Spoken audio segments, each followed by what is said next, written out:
Dear students of Standard 7, today we are going to study 1.4 a lesson Journey to the West. पश्चिमेकडील प्रवास या पाठाचा आज आपण अभ्यास करणार आहोत. It is an epic novel and it is about a journey of Yuan Shang from China to India.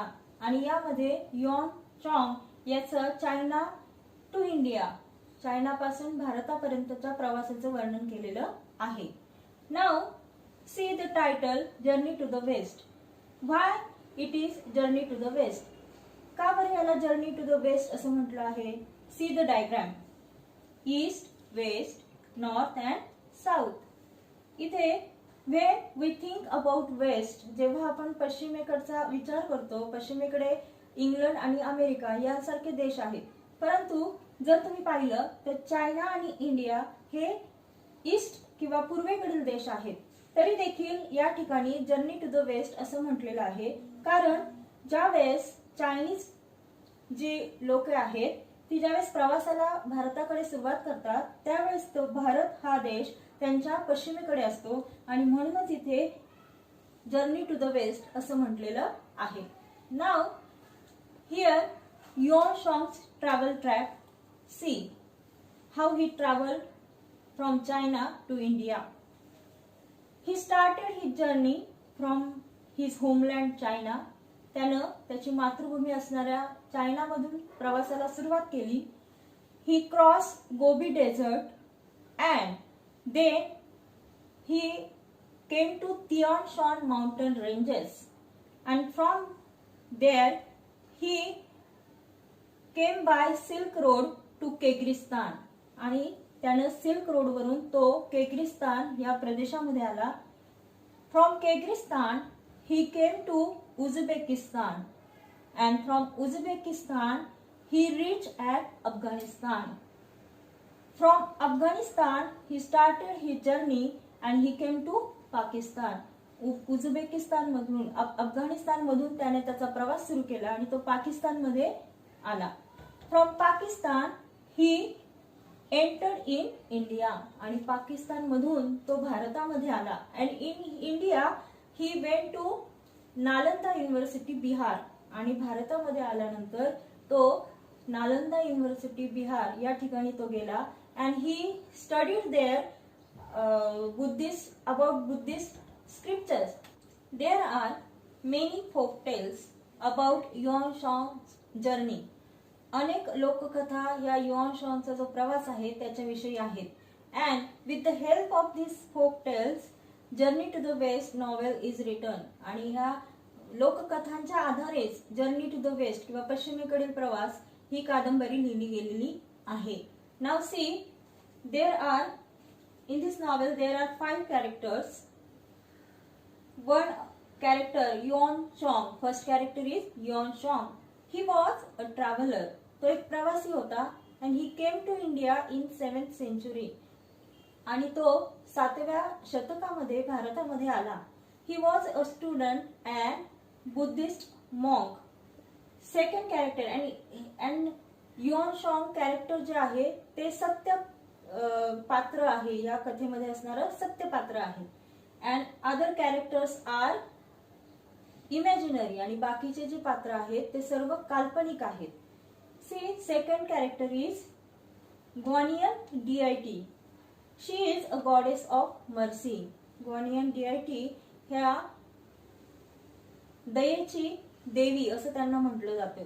आणि त्यांनीच ह्या तिघांना हे जे याचं पिलिग्रिमेज होतं, युआन शॉंगची जी यात्रा होती किंवा प्रवास होता त्या प्रवासामध्ये त्याला मदत करण्यासाठी ह्या देवतेने ह्या तिघांना त्याच्या मदतीसाठी पाठवले होते. Third character is Sun Wukong or the monkey king. It is an important character of this novel. Fourth is Zhu Bajie or Pigsy. Fifth is शाओजिंग और सॅन प्रिस्ट. अशा प्रकारे हे 5 कॅरेक्टर आपल्याला या कथेमधून दिसणार आहेत.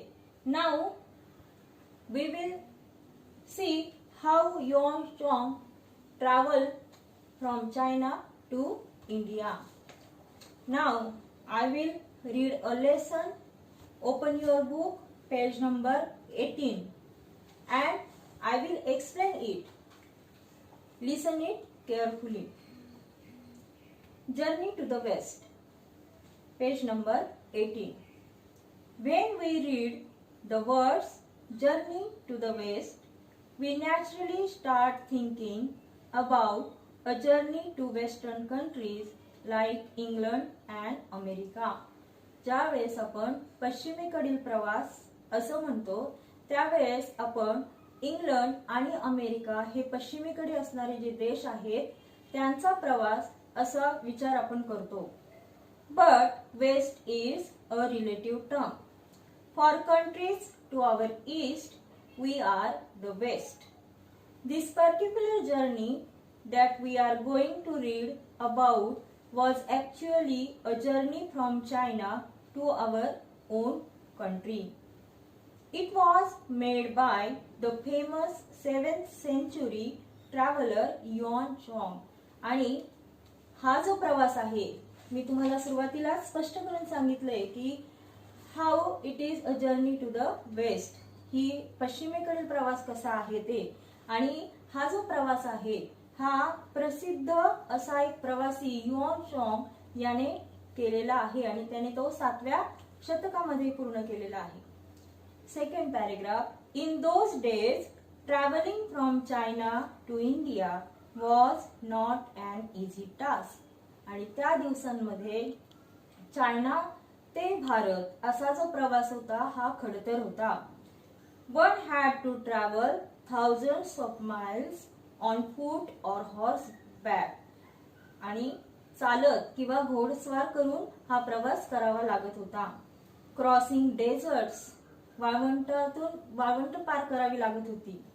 Crossing snow clad mountains, crossing strange unfamiliar reasons.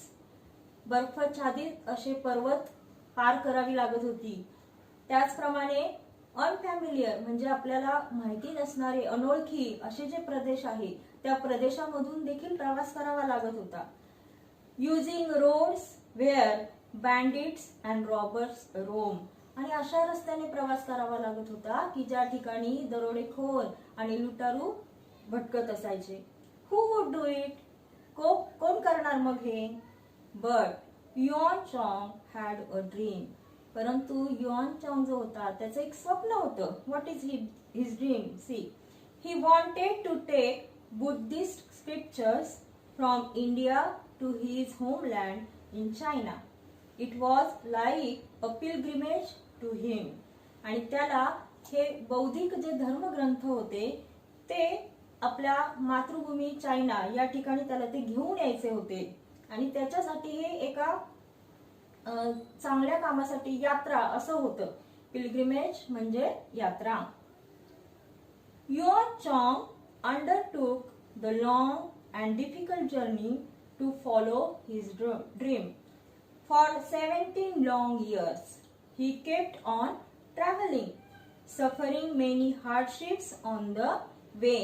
आणि युआन चॉंगने हे जे काही प्रवास होता खडतर प्रवास करण्याचं ठरवलं आणि 17 वर्ष त्याने हा अतिशय खडतर आणि कष्टप्रद असा प्रवास त्याने चालू ठेवला.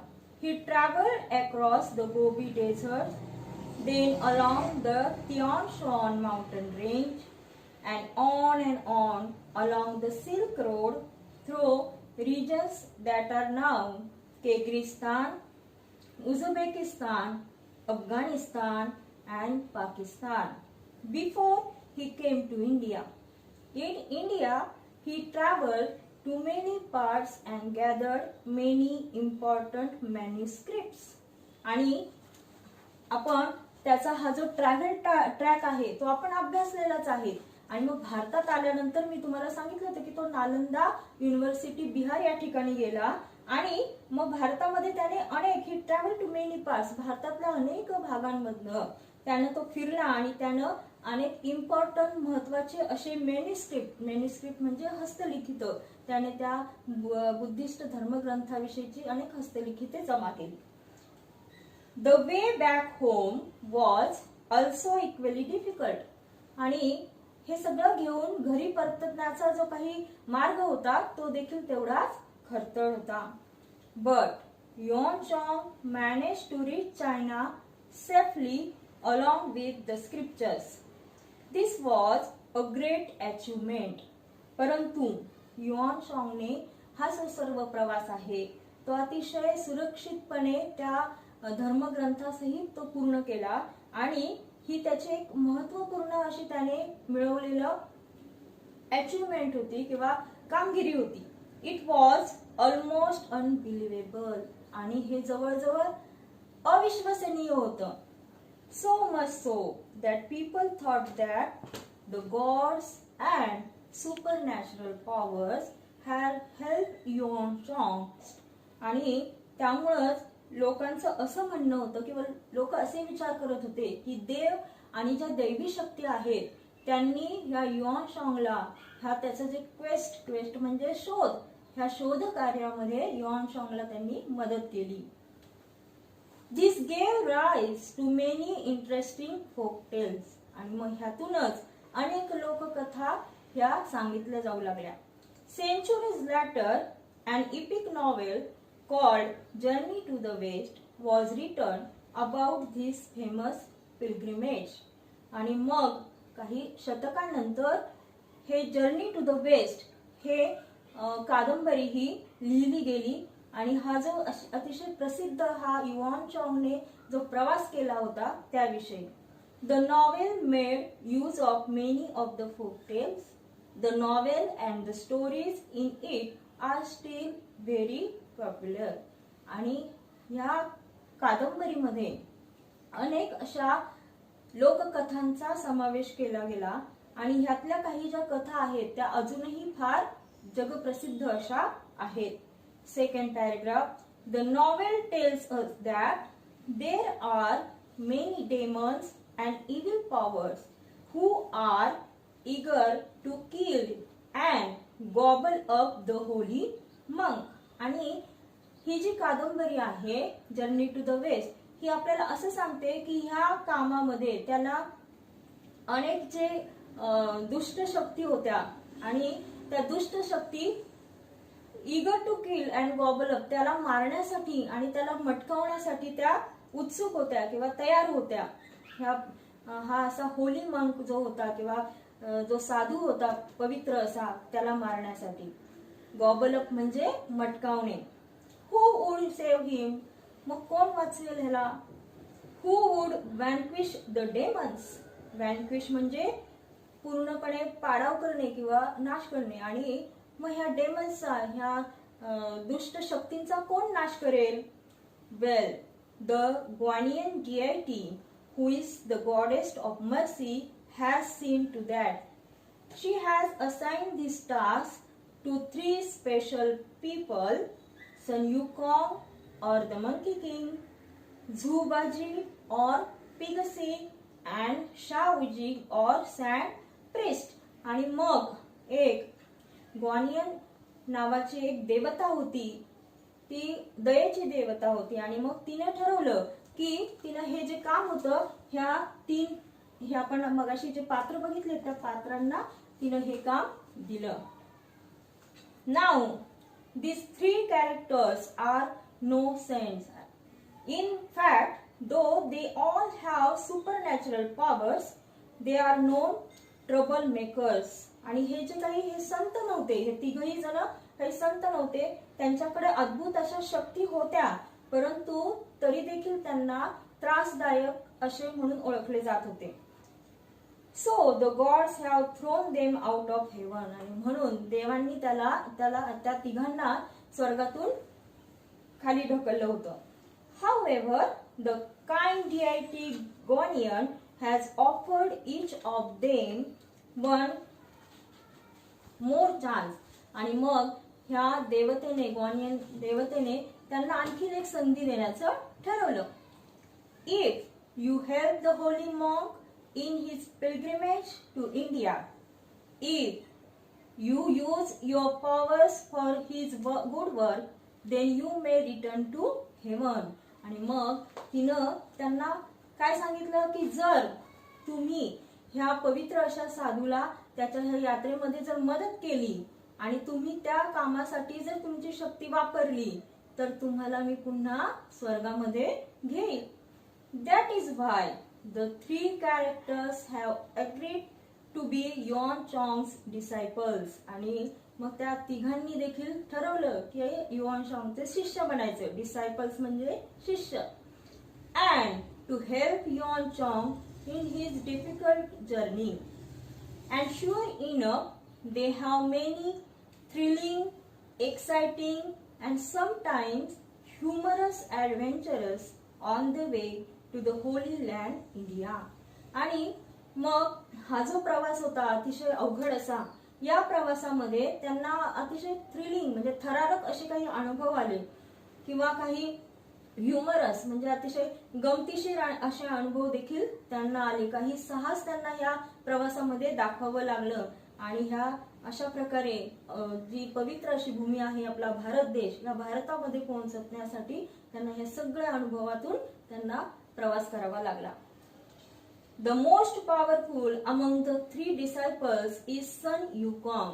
आणि या तिघांमध्ये देखील सगळ्यात शक्तिमान असा कोण होता तर सन युकॉंग, किंवा त्यालाच आपण काय म्हणतो, the monkey king. Everything about him is extra ordinary. आणि त्याच्याबद्दल सर्व काही कसं होतं, एक्स्ट्रा ऑर्डिनरी म्हणजे कसं, असामान्य असं होतं. He was born Wien winds blue over a huge stone egg on the flower fruit mountain.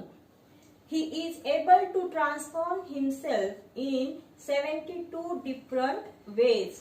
आणि त्याचा जन्म कधी झाला तर एक अगदी अंड्यासारखा मोठा जो दगड होता, फ्लॉवर फ्रूट माउंटन, फुलं आणि फळांचा असा एक पर्वत होता. आणि त्या पर्वतावरून जेव्हा वारे वाहत होते त्यावेळेस त्याचा जन्म झाला, अशी एक आख्यायिका होती.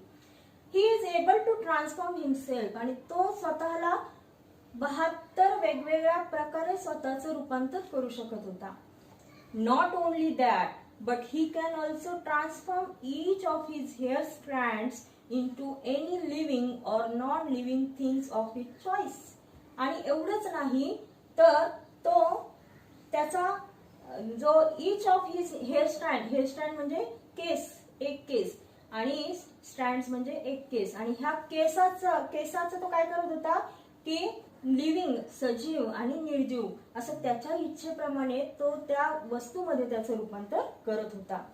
He is as you wish gold banded cuddle is also magical. आणि त्याच्याकडं एक इच्छाधारी असं सोनेरी पट्टा असणारा एक सोटा होता, तो सुद्धा जादुई होता. It can grow as big as a pillar supporting the sky but at other times it becomes as tiny as a needle. आणि तो इतका मोठा उंच जाऊ शकत होता की जणू काही आकाशाला तो पोहोचेल अशा प्रकारे किंवा आकाशाला तो आधार देईल इतका तो उंच होऊ शकत होता. आणि त्याच वेळेस तो सुई एवढा बारीक देखील होऊ शकत होता. Then the monkey king just tucks it away behind his ear. आणि मग तो छोटा झाला की तो मंकी किंग काय करायचा की त्याच्या कानाच्या मागे तो लावत असायचा. Sun Wukong can travel thousands of kilometers in just one somersault. आणि somersault म्हणजे कोलांटी उडी. आणि तो एका कोलांटी उडीमध्ये हजारो किलोमीटरचं अंतर तो पार करत असायचा. He can walk through fire, travel under water and fly to any place at will. आणि तो आगीवरनं चालू शकत होता, पाण्याच्या आतून प्रवास करू शकत होता आणि त्याचं मन वाटेल, त्याची इच्छा होईल तिथे तो उडून जाऊ शकत होता. His body is as hard as a diamond. आणि एखाद्या हिऱ्याप्रमाणे त्याचं जे शरीर होतं ते इतकं टणक होतं. So no one and nothing can injure him. आणि मग त्याला म्हणून कुणीही त्याला काही दुखापत करू शकत नव्हतं. His golden gaze, fiery eyes have a X-ray vision. No one can deceive him. आणि त्याचे जे गोल्डन गेज म्हणजे एकटक त्याची जी नजर होती त्या नजरेमध्ये जे फायरी आईज होते म्हणजे जळजळीत असे डोळे होते आणि त्यांना आरपार दिसणारे अशी त्याच्याकडे शक्ती होती. त्यामुळे त्याला कुणीही हरवू शकत नव्हतं किंवा फसवू शकत नव्हतं. Sun Wukong is brave and intelligent but he is also a trickster. तो सन युकॉंग हा अतिशय धाडशी आणि हुशार होता, परंतु तो एक ट्रिकस्टर होता, म्हणजे फसवणूक करणारा देखील होता. He loves to have fun. त्याला गमती करायला आवडत होते. And some of his super powers help him to just that. He has a vase which can suck in anything or anyone. आणि त्याच्याकडे अशा प्रकारचे एक पात्र होतं की त्याच्यामध्ये तो कोणालाही बंदिस्त करू शकत होता. He can simply point at a lock and open it. तो कुलूपाकडे त्याने फक्त बोट दाखवलं तरी ते कुलूप उघडत होते. He is very very quick and can grow very big and very tiny at a blink. आणि तो इतका चपळ होता आणि आधी एकदम मोठा व्हायचा, अगदी डोळ्याचे उघडझाप होते न होते तोच तो मोठा व्हायचा आणि छोटा देखील होऊ शकत होता. You can imagine how he must have teased his enemies using this tricks. आणि मग तुम्ही आता अंदाज करू शकता की तो कशा प्रकारे आपल्या शत्रूला खिजवत असेल. टीज म्हणजे खिजवणे किंवा चिडवणे, आणि कशा प्रकारे तो ह्या ट्रिक्सचा वापर करून आपल्या शत्रूंना तो चिडवत असेल. If you want to read about the adventures that Sun Yukong and his companions had on the way, you will find the stories in the English translation of Journey to the West. आणि जर तुम्हाला ह्या सन Wukong आणि त्याचे जे सहकारी होते त्यांनी हे जे धाडसी कृत्य केली किंवा धाडसी कृत्य केली त्याचं जर तुम्हाला वाचन करायचं असेल तर ह्या इंग्रजीमध्ये भाषांतरित केलेल्या जर्नी टू द वेस्ट ह्या कादंबरीमधून तुम्हाला ते वाचता येईल. Some of the stories have also been turn into films. ह्यातील काही ज्या गोष्टी आहेत त्यांचा सिनेमामध्ये देखील त्या उतरवल्या गेल्या किंवा त्यांच्यापासून सिनेमे देखील तयार करण्यात आले. Some of the stories have also been turn into films. What would you like better. तुम्हाला काय जास्त आवडेल? To read the historical account of Yuan Chong's travel, or to read the fantastic stories of Sun Yukong. तुम्हाला ऐतिहासिक असा हा yuan शॉंगचा जो प्रवास आहे त्याच्याविषयी वाचायला आवडेल की ह्या ज्या सन युकॉंगच्या ज्या काही अतिशय गमतीशीर आणि साहसी अशा ज्या कथा आहेत ते वाचायला आवडेल. Maybe you should read both to find out what you like better. Happy reading. आणि कदाचित तुम्हाला ह्या दोन्ही गोष्टी वाचायला आवडतील म्हणून ह्या गोष्टी तुम्ही ह्या पुस्तकांमधनं वाचा. तुम्हाला सर्वांना वाचनासाठी शुभेच्छा. आणि अशा प्रकारे आज आपण जर्नी टू द वेस्ट हा एक सुंदर अशी ही जी नॉवेल आहे किंवा कादंबरी आहे हिचा आपण आज अभ्यास केला. Hope you understood. थँक्यू.